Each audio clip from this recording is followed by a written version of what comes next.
As one of the biggest players in the solar and energy space, Sun Edison stares at bankruptcy. Doubts are being raised about the sustainability of super low solar power tariffs. Let's connect with Ashok Agarwal, who's the director and CEO at Essel Infra projects, and find out what this really means for the space.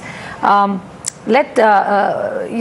would like to ask you, Mr. Agarwal, from the fact that solar power bids are touching new lows in every auction. How is the competitive intensity looking like at present?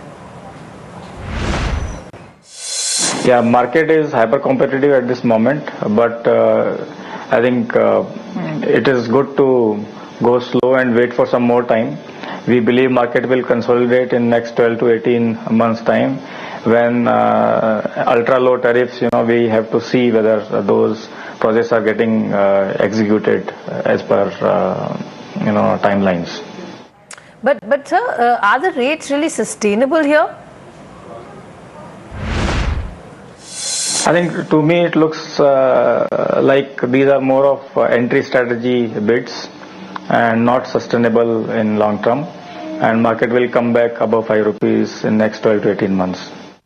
All right, so above 5 rupees is more real in that sense. But you have secured investments worth $132 million or 900 crore rupees from Pyramid Enterprises and Dutch pension fund asset manager APG Asset Management. Could you give us some color on its end purpose and time horizon of the investment? This investment time horizon is about 7 years. And this capital has been raised to grow our solar portfolio, solar energy portfolio.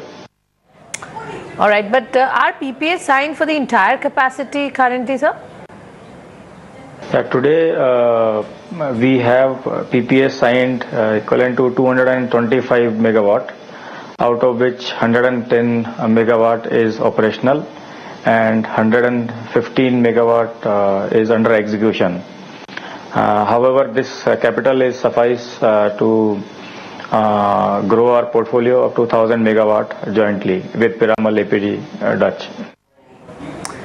But Mr. Agarwal, tell us, and can you also share with us an update on your Jalao project in UP and Mansa in Punjab?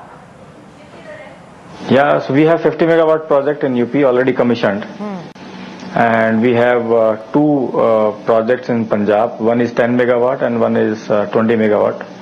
And all these three projects are operationally doing fine. And we are setting up another project of 50 megawatt in UP in the same area of Bundelkhand region. Right, so this project and any other projects on the anvil in terms of capacity augmentation that you're looking at?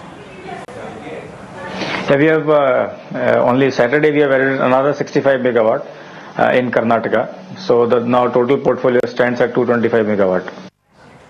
All right, so 275 megawatts is your portfolio right now. But what are your expansion targets really in this space going ahead? So next year we are targeting about 500 megawatt through organic route in various states.